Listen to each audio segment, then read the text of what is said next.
Hey guys, welcome back to Cook with Divya. If you're new to my channel, my name is Divya and I make cooking and baking videos in English and Tamil. Do check out my Tamil channel, Cook with Divya Tamil. Let's get started. Today, we will be making my most favorite restaurant style pasta that is super creamy and super delish. I will also be sharing my easy peasy red and white sauce recipes along with a ton of tips. So stay tuned. To start with, let's boil the pasta. Bring a large pan of water to a rolling boil. Now that our water is literally boiling, adding in 2 cups of pasta along with half a teaspoon of salt and half a teaspoon of oil.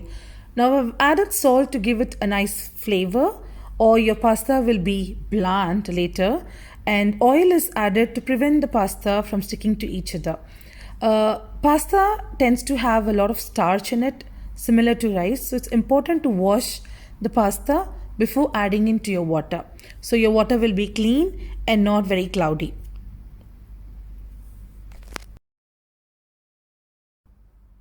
In general, pasta takes about 7 to 8 minutes only to boil. You can follow your packet instructions or just wait for 7 to 8 minutes and it'll be done. The most important tip is to make sure your pasta reaches the right consistency. Now you can see here, when I cut, it's got a very firm touch to it. I'm putting in a bit of an effort to cut the pasta. It's not soft to touch.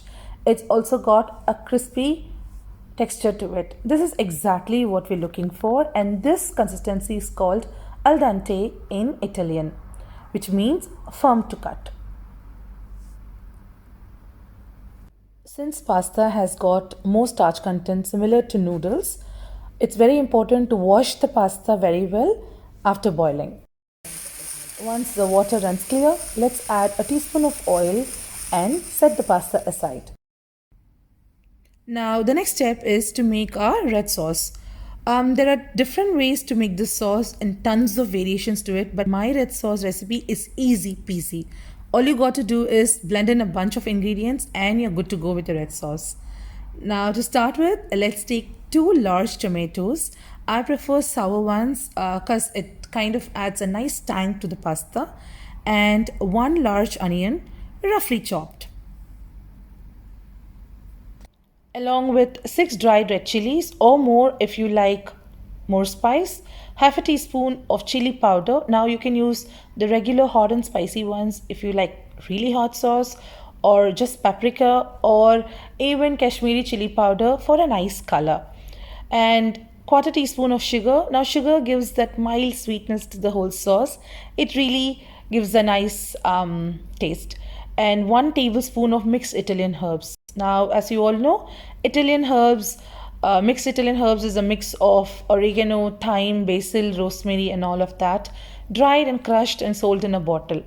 If you have access to fresh ones, go ahead and use the fresh ones. But these dried ones are very handy, and I always like to keep them in my pantry. If you don't have mixed Italian herbs, go ahead and use just oregano. It's good to go. Now we just got to blend all of this together to a coarse mixture.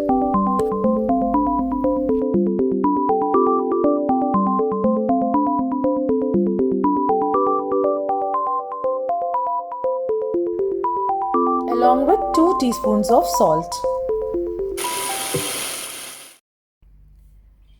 So now our red sauce is ready. Super easy, right?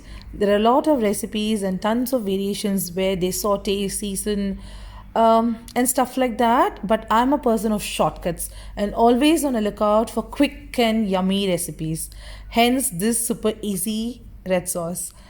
Just in case, red sauces are readily available in stores and are equally good. But honestly, making them at home can't be easier. Just throw in a few ingredients together, blend them, and that's it, guys. Your red sauce is ready. You can make this sauce and store them in a refrigerator for like overnight, because you're really not cooking it. So I don't prefer to keep it for a long time. Now let's start with our white sauce. Into a clean dry pan, add in a big tablespoon of butter, If not butter, even olive oil can be used, but traditionally butter is used and it imparts a nice flavor to your pasta.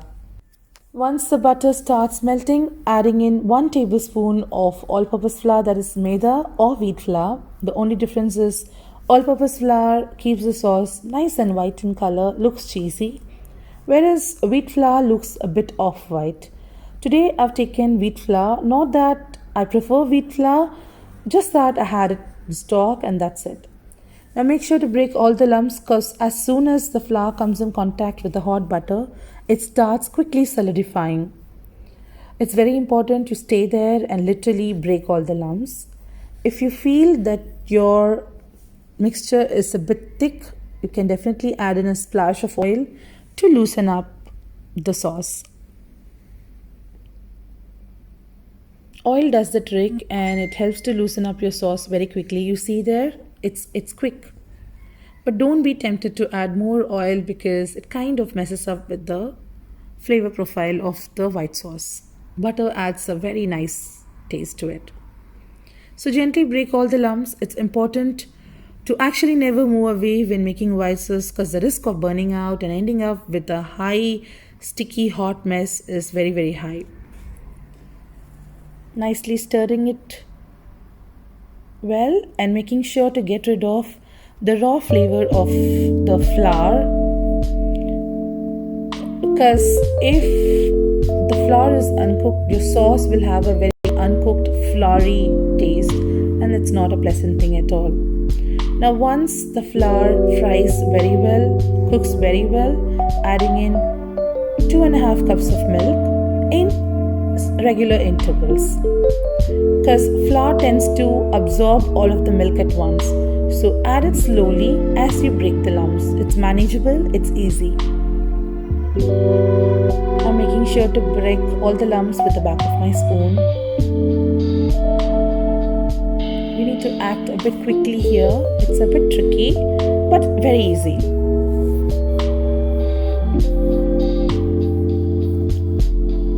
Nicely stir it and break all the lumps.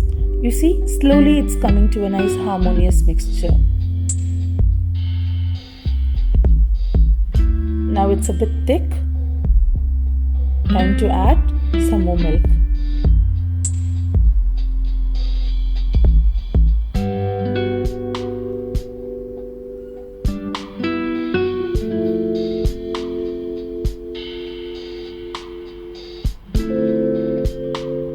Generally, this white sauce can be made and refrigerated for like 2 to 3 days very, very easily.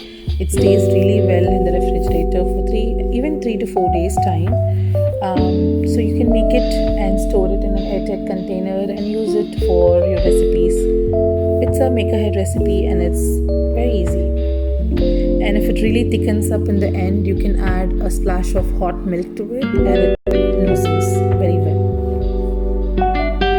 And makes for a very easy lunchbox option. So I generally make it and refrigerate it the day before for my kids' lunchbox. So the next day they're good to go.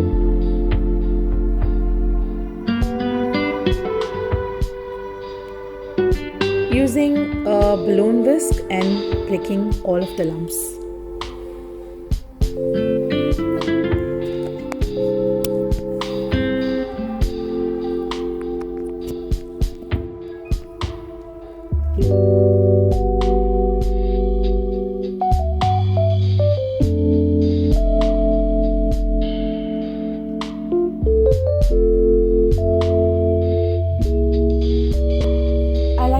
Non-stick pan for white sauces because it requires very less effort and it's easy and quick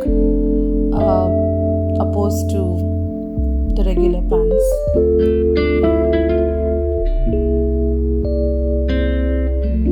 Now you see our white sauce is almost ready. I'm just trying to scrape the sides with my silicone spatula because it kind of makes forms a crusty layer on the side.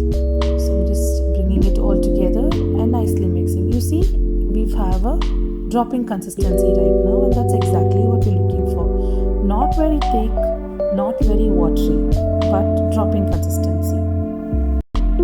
Almost done, breaking it, and there you go. Our white sauce is ready.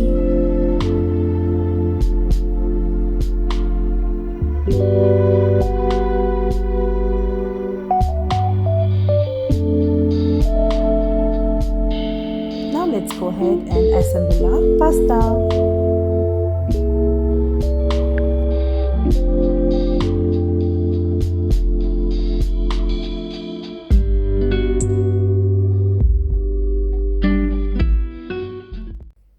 It's time to bring everything together.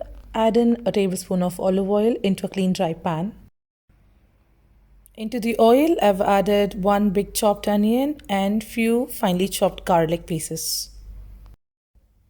Once the onion gets transparent, adding in our vegetables for the day. Today I've taken broccoli, mushrooms and peppers, that is capsicum. It's really your choice. You can add in any vegetable of your choice. But honestly, I like the combination and the flavors that these three vegetables actually give to the pasta. I'm of an opinion that baby corn does not really go well with this. But again, it's up to you. Give it a nice stir and bring everything together. Stirring well until the vegetables gets half cooked, and we definitely need the crispiness of the vegetables to be retained there. Once it's done, adding in our red sauce. So we've added the red sauce and simmering it for a few minutes because we've not cooked the red sauce really. Remember, we just threw in everything together and blended it. Hence, cooking and getting rid of the raw flavor is very important. Give it a nice stir.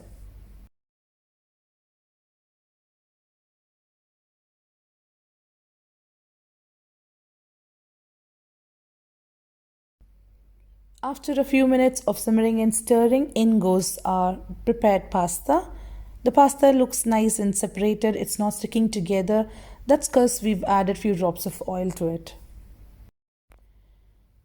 Give it a nice mix, making sure the pasta gets well coated with the sauce and the vegetables. Now this red sauce is called the marinara sauce in Italian, and the white sauce that we just made is called the Alfredo sauce. Fancy names for very simple recipes, right? Give it a nice stir, and actually the pasta is ready to be eaten just now with the red sauce, with the marinara sauce. People love it this way. Just throw in some grated cheese and serve it up. It's good to go. There's also another way of eating pasta with the Alfredo sauce, that is the white sauce that we just made. It's very different. It's nice. It's a bit bland. It's not very spicy, but creamy and yummy. No cream, but tastes creamy. And my most favorite way is to mix both these sauces together and have it with a pink sauce. And that's what I'm sharing with you today. Now adding in a white sauce to make our pink sauce pasta. That's it guys, our creamy pasta that tastes like something out of a fancy restaurant is ready. I hope you enjoyed this video. If yes, give me a thumbs up and leave me a comment. I will be posting more such delicious recipes. So yeah, subscribe and click the bell button. I will see you soon with another awesome recipe. Until then, stay healthy. Bye.